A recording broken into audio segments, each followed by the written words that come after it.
저는 약간 똥 싸는 시간이 좀 아까웠어요. 네, 그래서 똥 싸면서 소싱을 했어요. 그러면 좀 길게 써야 되는 거 아니에요? 좀 약간 변비가 좀 있어가지고. 아. 안녕하십니까, 머니캡틴입니다. 오늘은 유럽 구매 대행의 대부, 거의 대부급이죠. 네, 너무 유명하신 분이라 이렇게 소개 안 드려도 되지만 혹시라도 모르시는 분들 있으실 수도 있잖아요. 소개 한 번만 해주세요. 충성!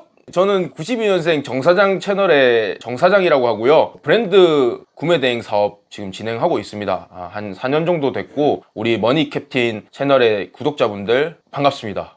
저보다 되게 나이도 어리시고 하지만 사업을 시작한 지 굉장히 오래됐어요. 대표님께서 4년간 사업을 한 그런 노하우들에 대해서 한번 질문을 하는 그런 시간이 되도록 해보겠습니다. 제가 좀 궁금한 게 있는데, 저는 뭐 이렇게 군인을 하다가 이제 나와서 사업을 했잖아요. 네. 대표님께서도 조금 뭐 공무원 시험 이런 거를 좀 준비를 하시다가 구매 대행을 시작하신 걸로 알고 있어요. 네, 혹시 그런 이유가 있을까요? 저는 원래 이것도 군대 얘기로 돌아가야 되는데, 다 군에서 시작하네요. 네. 제가 군대 시절에 군대에서의 삶이 되게 편하다고 생각했어요. 저는 병사 출신인데 네. 그냥 그 군대 이전의 삶이 좀 많이 힘들었다 보니까 그냥 군대에 가서 밥 많이 주지, 그리고 되게 편했거든요. 뭔가 그냥 시키는 대로만 해도 되고 이런 삶이 편해서 막연한 그 군대 간부에 대한 동경이 있었어요. 어떻게 보면 네. 수동적으로 사는 삶이 조금 편했다는 거네요. 그쵸. 내가 생각 별로 안 해도 되고. 그쵸. 그 전의 삶이 너무 힘들었다 보니까 그게 더 편했는데, 그렇다 보니까 나가서 공무원 준비를 해야겠다 해서 저는 경찰 공무원 시험 준비를 했었습니다. 근데 뭐 하다가 돈이 없으니까 생활비 벌어야 되니까 낮에는 배달 대행하고 밤에는 쿠팡맨을 했었어요. 그러다가 쿠팡맨 하고 나면은 사실 녹초가 되는데 2시간 자고 배달 대행을 가야 되는 그런 스케줄이었어가지고 그냥 오토바이 타다가 졸았죠. 그래서 손모가지가 앞이랑 뒤가 돌아갔어요. 그 사고가 나가지고. 네. 그래가지고 수술을 하게 됐는데, 사실 이 오토바이가 하시는 분들 알겠지만 다 책임보험으로 진행되거든요. 유상 운송보험을 진행할 수가 없어요. 너무 보험비가 비싸서.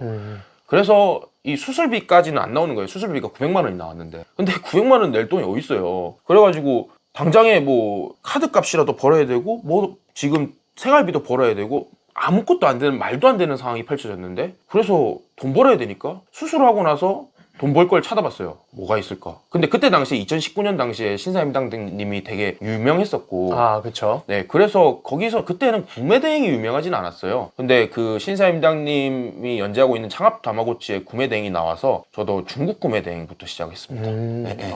중국으로 시작을 하셨다는 거네요. 네네. 그러면 중국으로 시작을 하셨다가 네. 지금은 이제 유럽을 주로 하고 계시잖아요. 예. 그렇게 넘어간 계기가 있으실까요? 일단 닥치는 듯 다 했어요. 뭐 그때 당시에는 프로그램이라는 게 있었던 것도 아니고 다 수동으로 진행했고, 프로그램이 있긴 있었는데 배대지 측에서 자기들이 프로그램 만들어가지고 자기 배대지 쓰게 하는 뭐 그런 거 있었거든요. 그런데도 다 가봤죠. 막 강의도 많이 듣고. 근데 뭐 결과적으로 스마트 스토어부터 그다음에 뭐 오픈마켓까지 다 제가 직접 다 등록해야 되는 시절이었기 때문에 네. 그냥 뭐 하나하나 등록하다가, 그다음에 유럽 거도 보이대요, 인터넷에. 그래서 그거 등록하다가 제일 처음에 뜬 상품이 유럽 상품이라서 그 뒤로 유럽을 한 겁니다. 네. 어떻게 보면 유럽을 할 수밖에 없는 운명이었네요. 네, 그때 만약에 중국 상품이 떴으면 중국으로 와서 지금 저랑 같이 중국 구매 대행 하고 계셨을 텐데. 이게 제가 스타일이 완전 중국 친화적이라고 다들 얘기하시더라고요. 네. 그런 계기, 그러니까 한번 다치고 이제 네. 생활비를 벌기 위해서 온라인 사업에 뛰어드시게 됐네요. 네.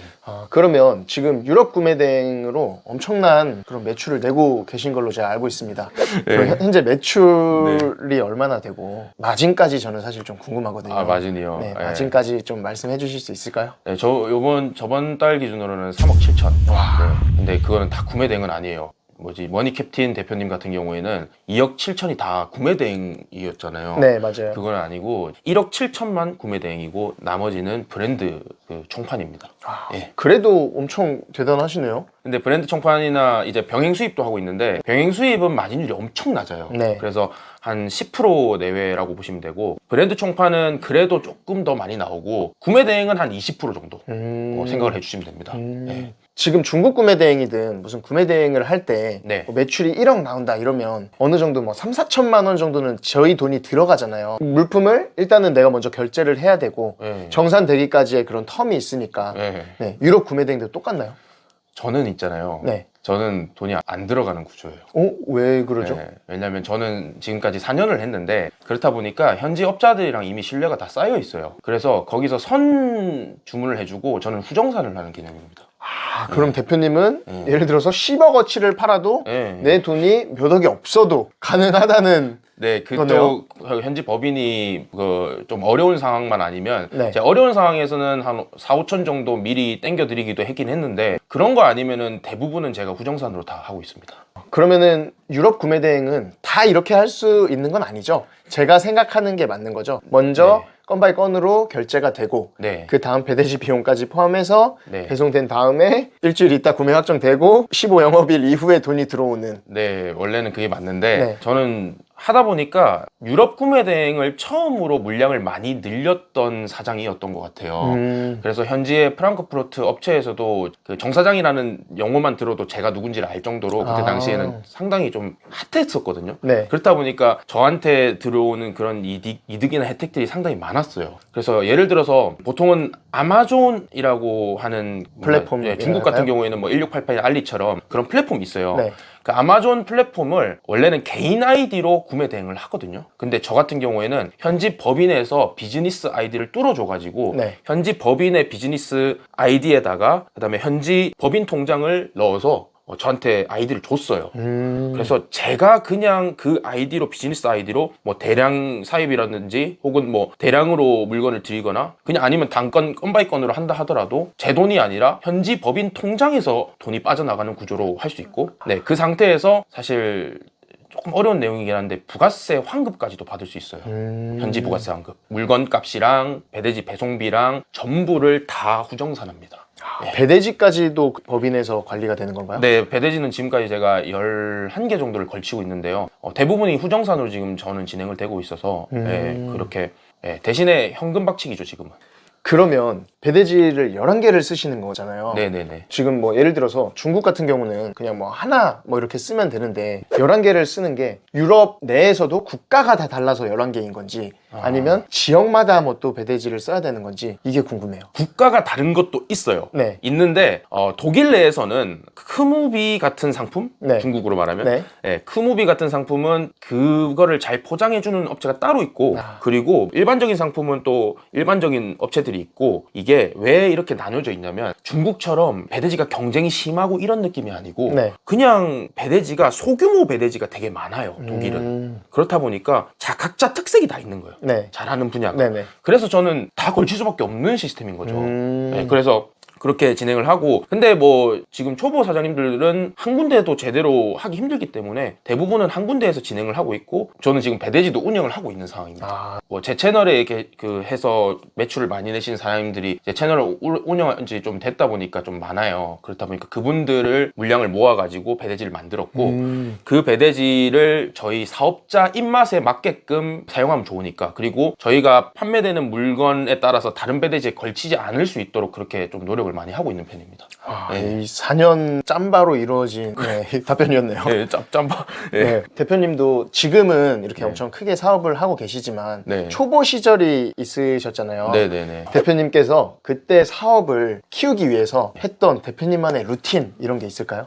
저는 그때 당시에는 뭐 제가 옛날에 그 노량진에서 독서실 새벽 청문을 했었어요. 네. 그때 5시 반에 항상 기상을 했기 때문에 네. 그때 당시에도 5시 반에 기상을 했었고 보통은 3시, 4시까지 했던 것 같아요. 새벽 3, 4시까지 네네네. 하고 1시간에서 2시간 자고. 네.